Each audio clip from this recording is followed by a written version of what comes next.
having now read this book in its entirety, I can confirm that it's very interesting.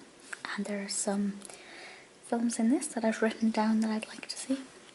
If I can remember what they are as we go through it, I will mention those. But hopefully you will find some inspiration in here too. So this is the movie book. I will at some point in the hopefully near future do the film book as well, but I've not actually read that one yet. So basically,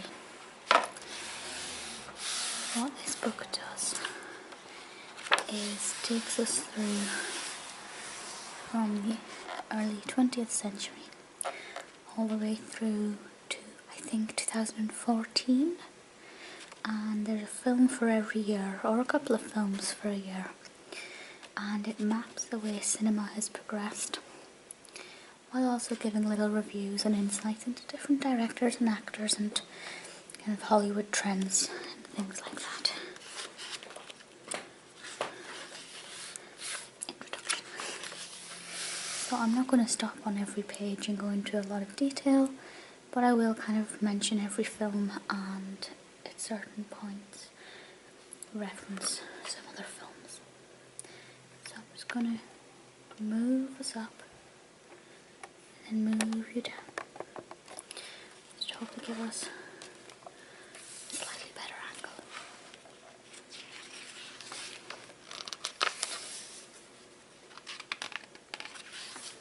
So we start with Visionaries. And it's really good. We have this kind of timeline and it maps out what you can expect from the chapter. So we begin with a film that I don't believe I'd heard of, and this is A Trip to the Moon. And down here we have kind of the genre, who wrote it and directed it, who's in it, a little bit of context. And then it kind of just looks at the film. And here we have a bit about the director. That features for most films mentioned, but not necessarily all of them. Intolerance. I'm quite a fan of Lillian Gish.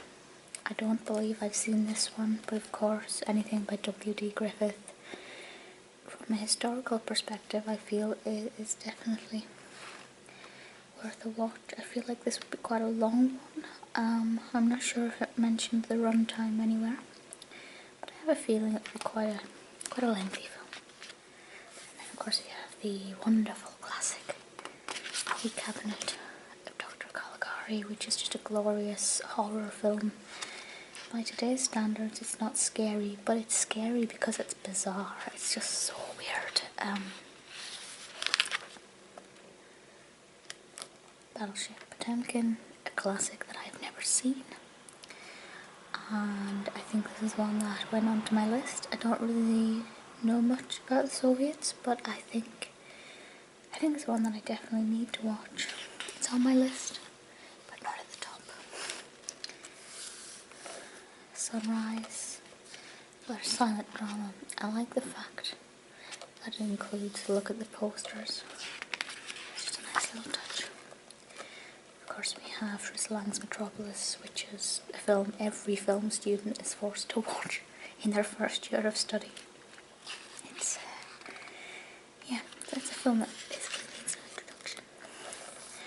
This one went straight on to my to watch this. This is Steamboat Bill Jr. This is a Buster Keaton comedy, and when I read it, it just sounded bizarre.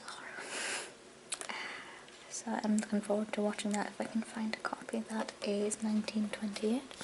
Over here we have The Passion of Joan of Arc, 1928 again, directed by Carl Theodor Dreyer. I don't know if I'd heard of that particular Joan of Arc story. There are obviously quite a number of films documenting Joan of Arc. The Blue Angel, People on Sunday, City Lights. This one also went straight onto my list.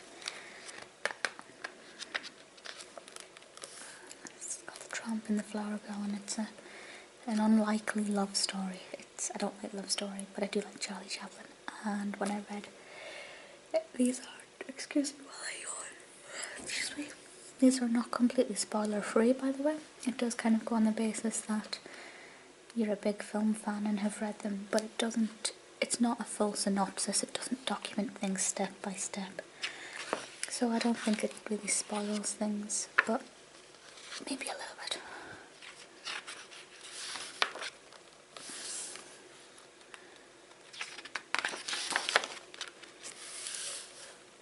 Fritz slangs M, of course, which is notorious for being, well, notorious, I guess. Duck Soup, another classic I haven't seen. Of course, with silent films turning into talkies, that opened up quite a lot of prospect for musical cinema. Fairy and King Kong, Zero to Conduit. I do find that a lot of the films referenced in here are foreign cinema, which is not a bad thing because, you know, Hollywood is not the only person playing in this game. The Bride of Frankenstein, Boris Karloff is the fabulous Frankenstein, and then we come to one of my favourite Disneys, excuse me, one of my favourite Disneys, and of course the start of it all, Snow White and the Seven Dwarfs and the Evil Queen. Oh. Then we have The Wizard of Oz, a film I don't actually like but was obviously groundbreaking with Technicolor. 4-page feature there. The Rules of the Game, Gone with the Wind, a film that I've shamefully never seen, but it's on my list.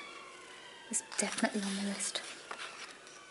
His Girl Friday, another classic, described here as a screwball comedy. I think that's pretty accurate. Now, this is interesting. Citizen Kane. I have never seen it. People whinge at me for having not seen some of these classics, but I don't like action films, gangstery films, that kind of thing, and so many classics fall into that genre. This one's classified here as a mystery drama, which I think is fair enough, but I read this and thought, actually, yeah, I'd like to see it. Oh wow. I actually got like a full 8 hours of sleep last night. I shouldn't be yawning this much. Casablanca.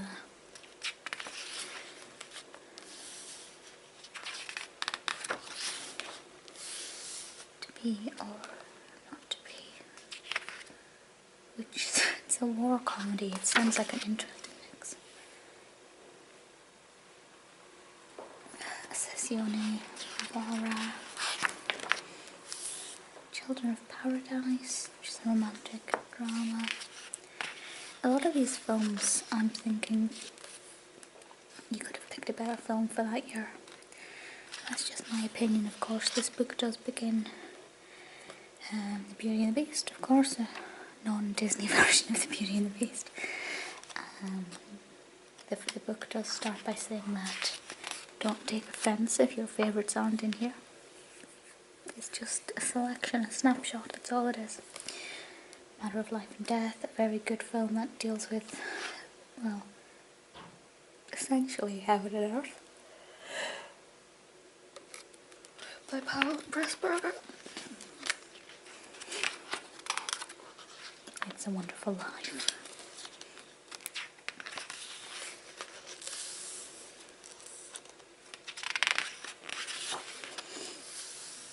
Bicycle Thieves, genred as Italian neorealism, which is a genre I know nothing about, essentially, but it looks quite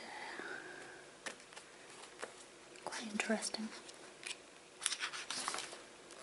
Kind Hearts and Coronets, and a very entertaining murder comedy. I like that film quite a lot.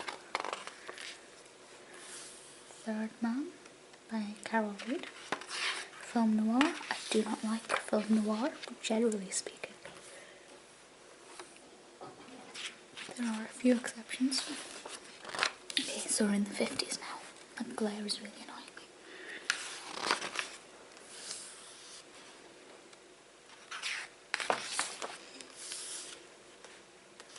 Rashomon.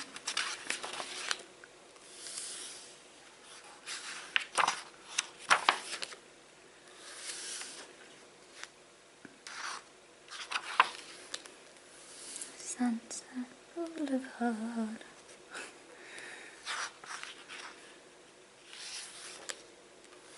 Streetcar Named Desire. Never actually seen the film, but I saw a stage version once and it was so bad. It's kind of just put me off watching the film. The Night of the Hunter.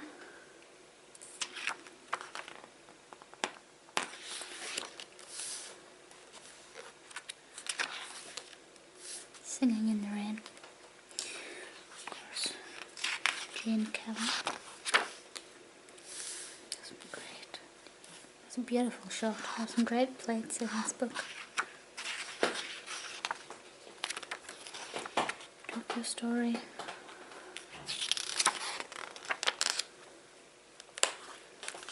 Age of Fear, and then the 1954 Godzilla.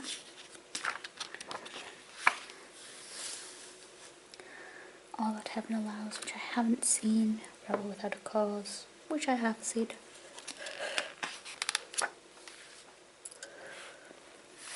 Can't pronounce that.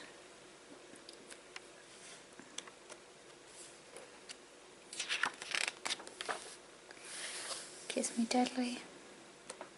The Searchers. The Seventh Seal, which I haven't seen, but it sounds amazing. It's basically a knight and death having a game of chess, and it just sounds so good.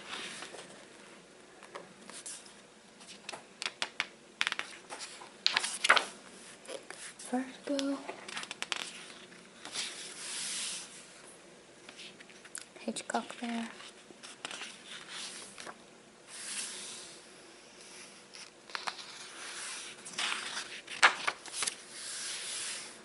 Ashes and Diamonds, described there, I think, war drama. Marilyn Monroe in Some Like It Hot. The 400 Blows.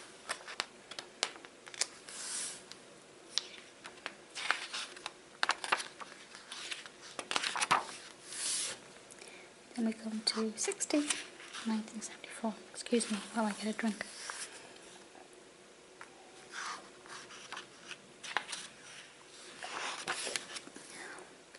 The Dolce Vita.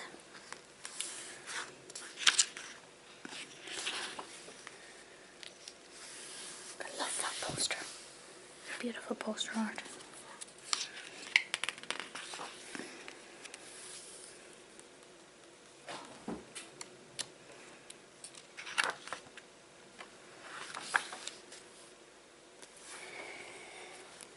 Breathless. I can't pronounce the actual French title. I can pronounce souffle. Saturday night, Sunday morning. Now is not a good time for Medora to start playing with her jingly balls. Last year at Marienbad. Might have pronounced that incorrectly. So this is genres as experimental. Yep, really bad time for the cat to be having a mad half hour. Logette, beer. She doesn't care. The Umbrellas of Cherbourg.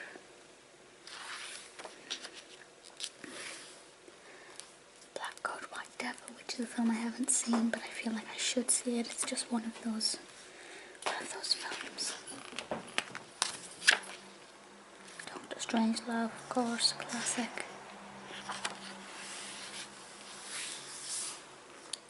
Look at that, it's just so... something about that just makes you stop and stare, and you just think, what is that about? The Hills Are Alive. Sound of Music. One of the best musicals ever. I feel like one of the most important musicals ever as well. Battle of Algiers.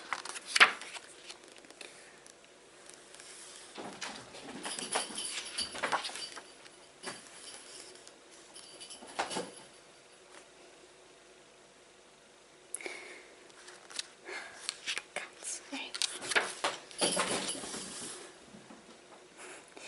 If she does it one more time, I'm going to stop the video and hide the ball. Chelsea Girls. Playtime. Bonnie and Clyde. Another classic. See, all of these films, I think, yeah, that's a big classic that should be in here. Some of them are like teeny weeny films that just, I don't know. 2001, A Space Odyssey. Stanley Kubrick. And we have The Wild Bunch.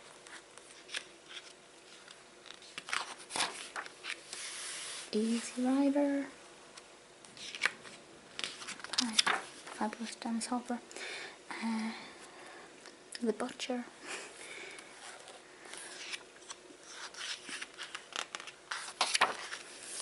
The Godfather. That's a beautiful image. Look how strong that is. It's so striking.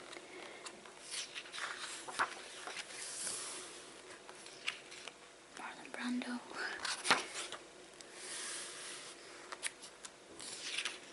I don't remember if we had any Vincent Price in here. I don't think we did. The Wrath of God.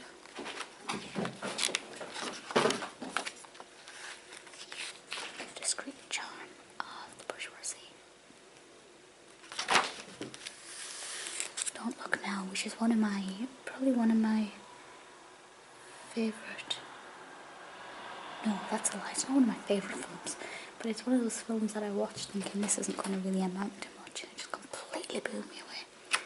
It's about a child who, this couple who've lost their daughter and they go and see a blind psychic, and it's really eerie, so creepy. Got some fantastic shots and loads of really kind of disorienting cuts in it. It's definitely worth watching if you can. Spirit of the Beehive. Chinatown.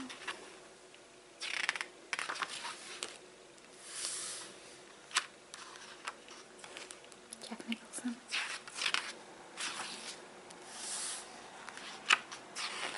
It's a lovely poster. I love that. I wish posters look like that now. Holly, Fears the Soul. Okay, so I was born in 1992, so we're going from 75 to the year before my birth.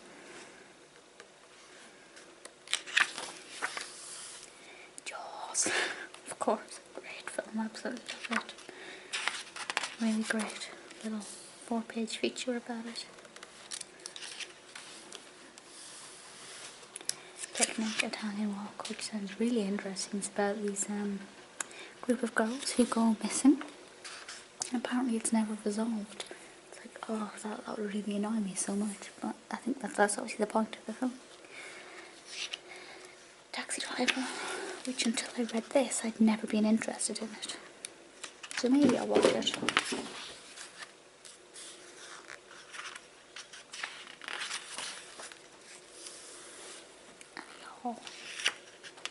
Diane Keaton and Woody Allen. That film thing called Star Wars. I feel like it would have been a weird book if Star Wars wasn't in it anyway. And then we have Alien.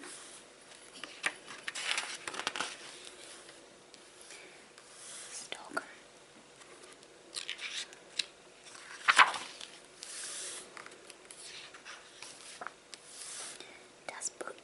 Which I'd always meant to get around to watching, but as soon as I read the description in here, I thought, right, top of my list. So it's near the top of my to-watch list. Blade Runner, of course, brilliant film, much better than the new one. But then I suppose it would have been hard to do better than the original Blade Runner. Look at that, it's gorgeous. Blue velvet, of course we had to have some David Lynch in here. My personal favourite is Eraserhead. But, you know, Blue Velvet is beautiful. Isabella Rossellini is fantastic in it. Really good film. Wings of Desire. That looks like a lot of fun. Women on the Verge of Nervous Breakdown. I hear you. Sex, Lies and Videotape.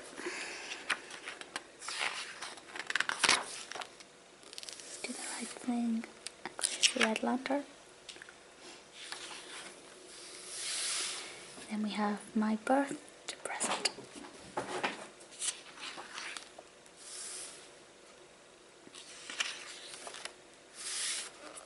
Pulp Fiction.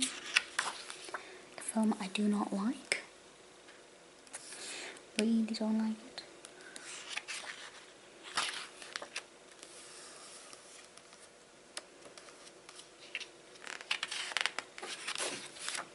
Three Colours. Red.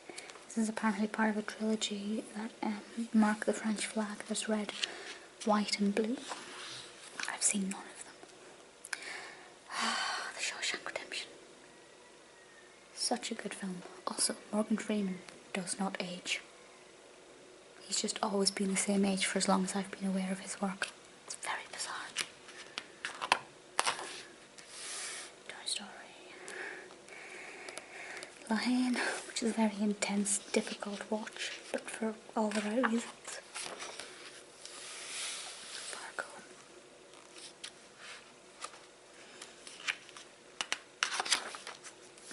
Sweet Hereafter.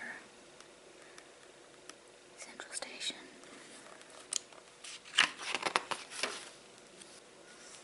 Western, which I hadn't heard of.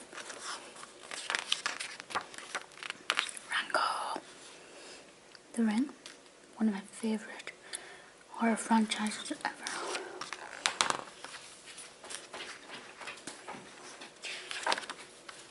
Crouching Tiger, Hidden Dragon.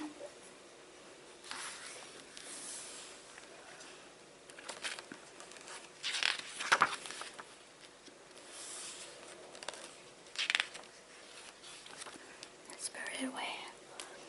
Very popular, but a lot of Studio Ghibli films scare me, so I haven't seen them. I've seen a few, but not this one.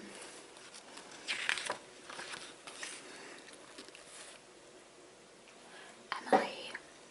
It's such a bright, colourful film. It makes me want to vomit. It's so smiley and happy, but it's so beautifully shot.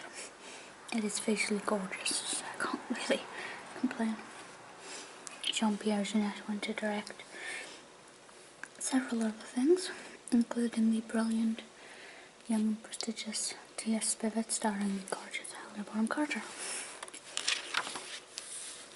McLean. The Lord of the Rings, of course.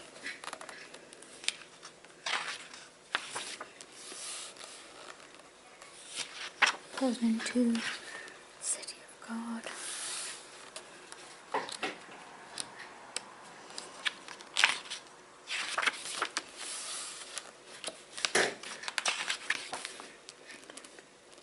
Old Boy, which actually sounds really interesting. It's about this character who's been held captive for years and years, but he doesn't know why or who his captor is.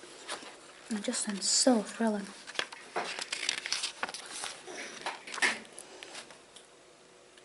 The Lives of Others. Pan's Labyrinth. I do apologise for all of the noise that my cat is making in this video. Guillermo del Toro film. I love his work. I do not like this film.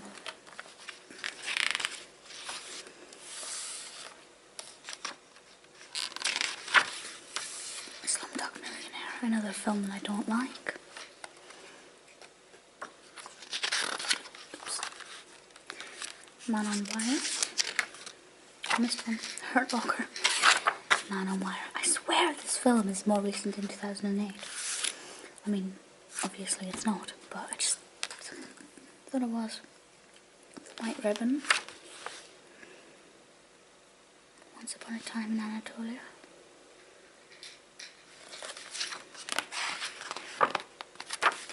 Gravity. And I love it. I love Sandra Bullock. It's one of the most powerful films I've ever seen. She's perfect. I love it. It's such a good film.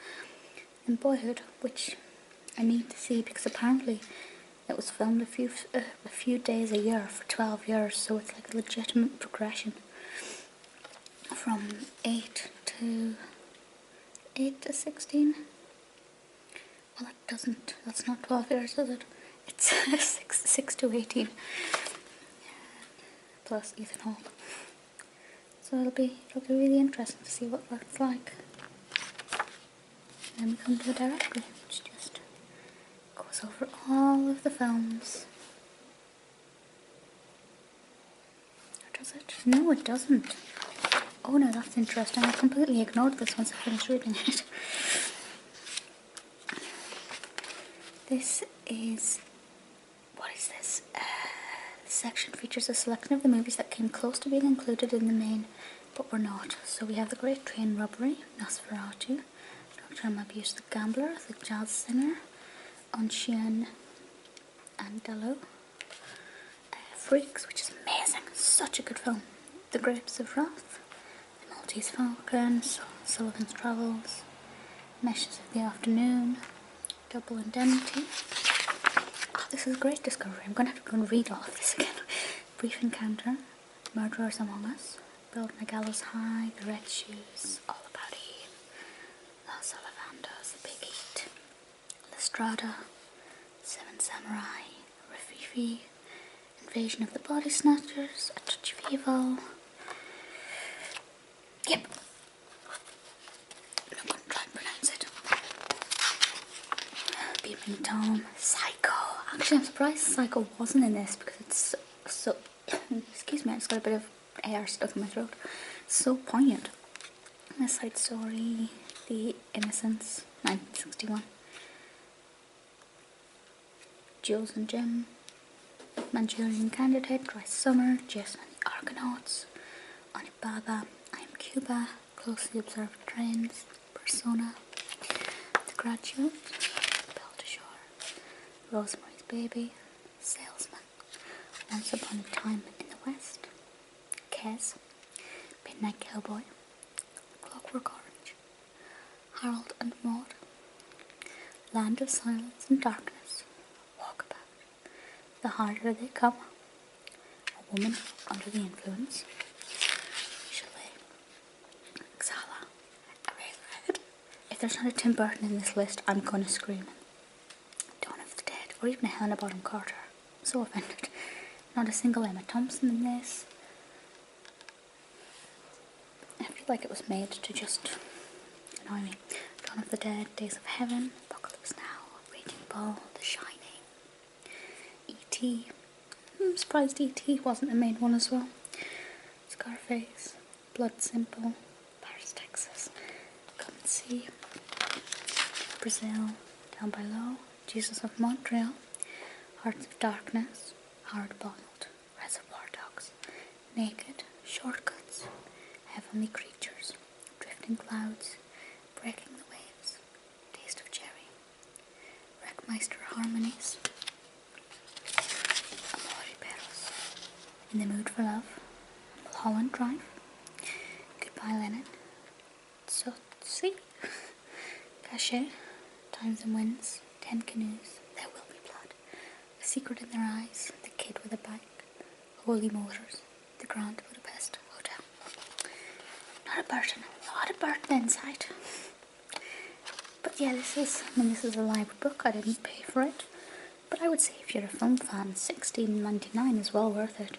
They also have these other ones here.